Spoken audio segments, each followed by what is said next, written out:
France Bleu Orléans. France Bleu. Jusqu'à 11h.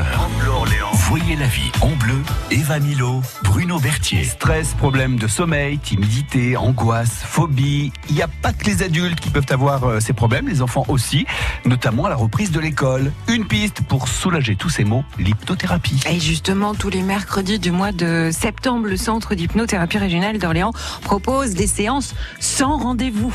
Et pas des séances gratuites, comme j'ai dit tout à l'heure, c'est des séances sans rendez-vous pour les enfants, pour découvrir tout ça. On en parle avec nos hypnothérapeutes ce matin. Elisabeth Créfier, bonjour. Bonjour Elisabeth. Et puis Sylvain Brosset. Bonjour à tous. Bonjour Sylvain. Vos questions, bien sûr, au 02 38 53 25 25. Et n'hésitez pas à réagir aussi sur la page Facebook de France Bleu Orléans. Alors, quand on dit enfant, Sylvain, Elisabeth, c'est à partir de quel âge? Alors, les plus jeunes qu'on a pu avoir, c'était 2 ans et demi. Après 2 ans et demi, je vous avoue que c'est très jeune. Alors peut-être qu'on a eu de la chance à chaque fois sur ces jeunes enfants. C'est quand même beaucoup plus facile de travailler avec des enfants qui ont un peu conscience de la problématique. En l'occurrence, l'enfant de 2 ans et demi dont je vous parle, c'était une grosse terreur des loups la nuit. Il arrivait à dire qu'il y a des loups sous son matelas, etc. Donc ça m'a permis de travailler comme ça. Mais après, ce qui est important, c'est que l'enfant puisse exprimer le problème qu'il a envie de régler, quoi. Donc, s'il arrive à 3 ans, très bien. Puis s'il arrive qu'à 5 ans, faudra peut-être attendre les 5 ans. Il faut arriver à mettre des mots sur les mots. Oui, exactement. D'accord. En tout cas, c'est nous comme ça quand on arrive à travailler. D'accord. Est-ce qu'il y a de plus en plus d'enfants qui poussent la porte de centres d'hypnothérapie comme le vôtre, avec les parents, bien sûr. Ils viennent pas tout seuls. C'est rare. C'est rare. Oui, effectivement, on a de plus en plus d'enfants qui viennent au cabinet, principalement pour des problèmes d'enurésie, mais aussi beaucoup d'angoisse. Enurésie, c'est le pipi au lit. Le pipi au lit. Et beaucoup de terreur nocturne, d'angoisse pour aller à l'école, et d'autres problématiques de phobie pour les insectes, les animaux, d'autres terreurs. Est-ce que souvent on vient vous voir, pas un peu comme la dernière chance, mais style, on a tout essayé et... On sait plus quoi faire. Ça arrive souvent, que ce soit des enfants ou des adultes d'ailleurs. Mais oui, en fait...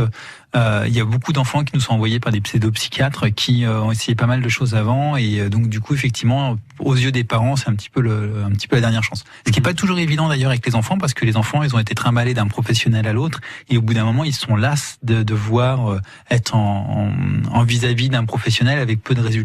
Mais quand l'enfant est vraiment motivé pour changer, on a souvent très vite des Vous dites une chose résultats. Vous dites une chose importante, Sylvain, c'est quand l'enfant a vraiment envie.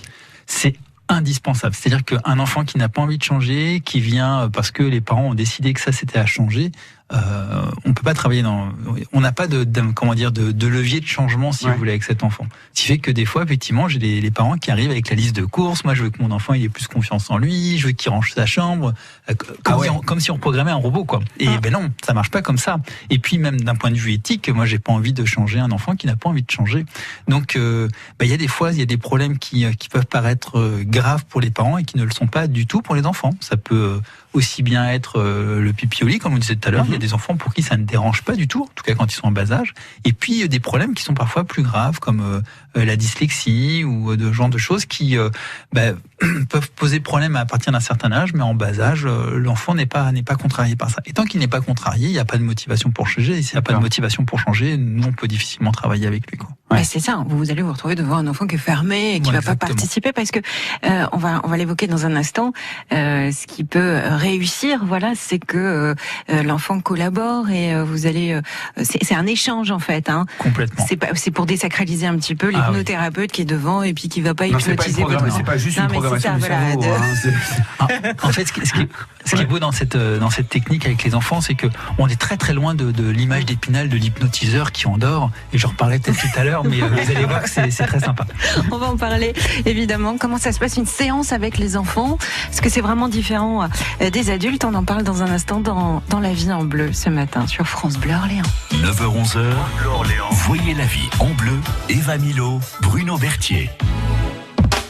9h-11h, voyez la vie en bleu.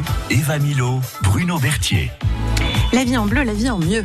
Et comment aider vos enfants à se sentir mieux, parce que parfois ils sont parasités par des petites angoisses, par du stress, par des phobies, par des petits soucis du quotidien. Il existe des solutions, et parmi ces solutions, pourquoi pas l'hypnothérapie? Voilà, pourquoi ne pas utiliser ce chemin-là? On en parle avec nos invités ce matin, Elisabeth Greffier et Sylvain Brossé du centre d'hypnothérapie régional à Orléans. Vous proposez d'ailleurs en ce mois de septembre des visites d'hypnothérapie sans rendez-vous, le mercredi après-midi. Pas gratuite, comme j'ai pu le dire tout à l'heure. C'est sans rendez-vous. Voilà. On arrive avec notre enfant et là, c'est pas qu'on fait une liste de courses comme tout à l'heure, mais non, on va éviter de faire ça. On va éviter, mais on vient avec lui pour que ça se passe mieux, ces petits soucis. Mais encore faut-il qu'il soit d'accord. Alors, comment on doit présenter déjà la démarche à son propre enfant avant de venir pousser la porte? On lui dit cet après-midi. C'est primordial qu'il soit d'accord. C'est-à-dire qu'en fait, la demande, je parle pas d'hypnose, mais la demande de changement doit partir de l'enfant. Et à partir du moment où il y a une envie de l'enfant, effectivement, là, on peut lui proposer. Donc, comme je disais tout à l'heure, l'hypnose qu'on fait aux enfants est très très loin de ce que vous pouvez voir à la télé avec Mesmer et autres. On est plutôt dans une sorte de jeu d'imagination. Pourquoi? Parce que, en fait, l'idée de l'hypnose, c'est qu'on va aller changer une émotion ou un comportement. Et cette émotion et ce comportement, on a tous essayé de se raisonner, de rationaliser les choses. Ça ne fonctionne pas. Le jour où vous êtes en colère, Bruno, il suffit pas que je vienne vous expliquer pourquoi ça sert à rien d'être en colère pour que vous vous calmiez. C'est encore pire. C'est-à-dire quelqu'un qui est en colère, on lui dit calme-toi. C'est encore pire. Et quand vous êtes triste, c'est pareil. J'ai beau essayer de vous raisonner en vous disant que ça sert à rien d'être triste, ça change rien. Et pour les comportements, même si vous raisonnez, tous les gens qui viennent nous voir pour arrêter de fumer, ils savent très bien que c'est mauvais pour la santé, mauvais pour le portefeuille et tout ça, et ils n'arrivent pas à changer. Donc la raison n'est pas le bon outil pour pouvoir changer nos émotions, nos comportements. Par contre, l'imagination, ça fonctionne très bien. Pour ceux qui ont eu l'occasion de voir, le Titanic au cinéma, qui ont pleuré à la fin, vous avez beau savoir que tout est faux, que DiCaprio est dans une piscine avec des écrans verts derrière, ça génère quand même cette il était émotion. vraiment dans une piscine. Non mais moi je pleure quand même à la fin, mais ça me fait la même chose avec le Roi Lion, vous voyez. Oui. Quand le père meurt dans le Roi Lion. Et Bambi, vous avez pensé à Bambi. Et Bambi aussi, voilà. Moi, je n'ose même pas dire à quel moment j'ai l'alarme qui coule, parce que vous allez vous foutre de moi. C'est quoi? La petite maison dans la prairie. C'est vrai, c'était terrible. Quand Marie perd la vue, c'est dramatique. Donc c'est vrai, la raison n'y change rien.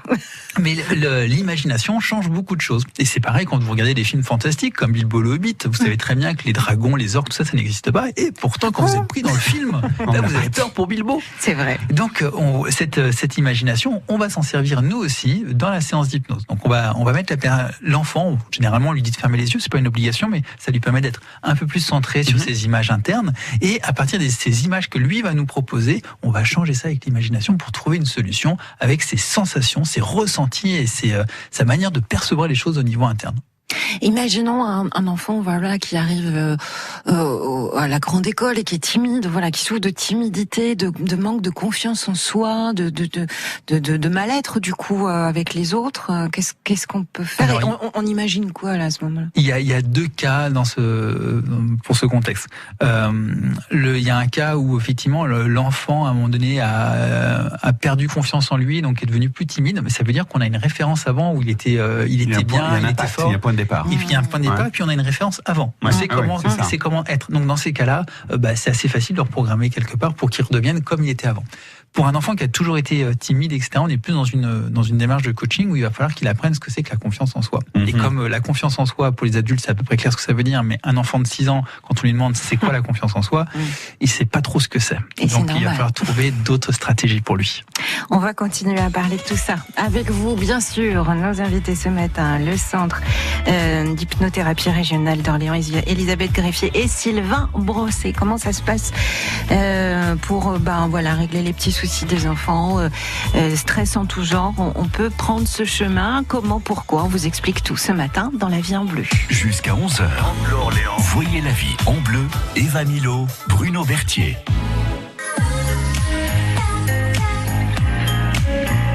France Bleu Orléans. France Bleu.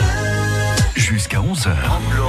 Voyez la vie en bleu. Eva Milo, Bruno Berthier. Elisabeth Greffier et Sylvain Brosset sont nos invités ce matin. Ils viennent du centre d'hypnothérapie régionale d'Orléans, tout simplement parce que durant ce mois de septembre, on peut aller en consultation avec son enfant le mercredi après-midi, sans rendez-vous, et c'est important de le savoir. Exactement, c'est ça, consultation sans rendez-vous. On va revenir sur les points importants qu'on a évoqués avec vous ce matin. Si un jour on se dit, tiens, je pourrais peut-être essayer l'hypnothérapie pour régler tel ou tel problème avec mon enfant, la première des choses, c'est pas que les parents soient convaincus, c'est que l'enfant soit convaincu, en tout cas qu'il adhère au projet. Ça, c'est vraiment important. Exactement. C'est la base. C'est pas adhérer à l'hypnose, encore une fois. C'est vraiment adhérer à l'objectif qu'il veut atteindre. Et puis après, l'hypnose, c'est notre travail de faire en sorte que lui, il se sente bien chez nous, en fait.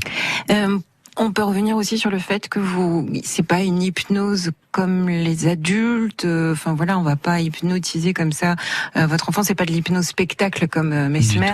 On va pas reprogrammer votre enfant. On travaille pareil sur l'imagination. Exactement, c'est vraiment un jeu, quasiment un jeu interactif avec l'imagination de l'enfant et avec des effets qui peuvent qui se ressentent en temps réel en fait. Donc, alors pas tout le temps, mais Si ça fonctionne, si vous parvenez à trouver les chemins nécessaires de son imagination, le résultat, il se voit au bout de combien de temps ? Mais ça peut être instantané, c'est-à-dire qu'un enfant qui vient avec une grosse boule au ventre, à la fin, il repart, elle est plus là. Un enfant qui sent une tristesse, un poids sur les épaules, parce que ce qu'on n'a pas dit, on a dit beaucoup de choses, mais malheureusement, j'ai de plus en plus d'enfants qui viennent aussi parce qu'il y a eu des problèmes de viol ou d'attouchement, etc. C'est quelque chose qui plane sur eux, une idée qui est dans la tête, qui est lancinante, et à la fin, ils sentent que c'est plus là, en fait. Ils se sentent mieux, donc oui. Est-ce que l'enfant est seul ou les parents sont à côté ? Alors, c'est l'enfant qui choisit si les parents s'il veut que les parents restent dans la salle ou s'il veut que les parents attendent à côté. Voilà. Parfois, il est plus en confiance si le papa ou la maman est à côté. Parfois, il se sent plus à l'aise pour parler s'il est tout seul. Donc, c'est lui qui choisit ça. Vous avez un bon moyen de découvrir l'hypnose, c'est d'aller à la fin du mois, au jardin de l'Évêché, puisque du 27 au 30 septembre, vous mobilisez au jardin de l'Évêché et vous préparez plein de choses, un festival même. Expliquez-nous un petit peu. Effectivement, il s'agira du Festi-Show qui se déroulera donc du 27 au 30 septembre à l'Évêché, juste derrière la cathédrale.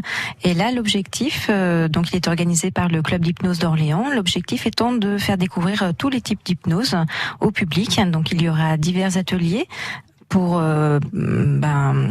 expliquer aux gens, aux personnes qui le souhaitent et le vivre. Donc il y aura des spectacles, il y aura également des ateliers avec les sens pour découvrir comment fonctionne le cerveau à travers les sens. Il y aura des hypnoses ludiques à travers en déambulatoire à travers le jardin pendant ces 4 jours. Il y aura également des conférences sur l'auto-hypnose, sur l'hypnose thérapeutique et d'autres activités encore, des contes pour enfants, des concerts de musique et des concerts de musique hypnotique aussi, et plein d'autres choses à découvrir autour de l'hypnose. Et tout ça 100% gratuit. Et ça, c'est gratuit. Et ben voilà. C'était ça l'information. On avance à votre temps. Et si je peux me permettre, parce que j'aurais pu dire encore beaucoup de choses sur les enfants, comment fonctionne le cerveau.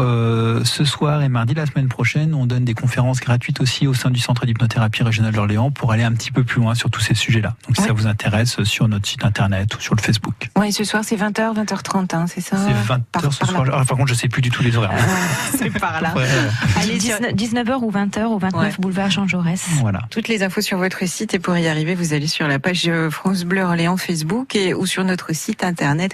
Tout est expliqué. Merci beaucoup, Sylvain. Ce fut un plaisir. Merci Sylvain. Merci beaucoup. Et à bientôt. Bonne journée à vous tous. Au revoir. 9h-11h, voyez la vie en bleu. Eva Milo, Bruno Berthier.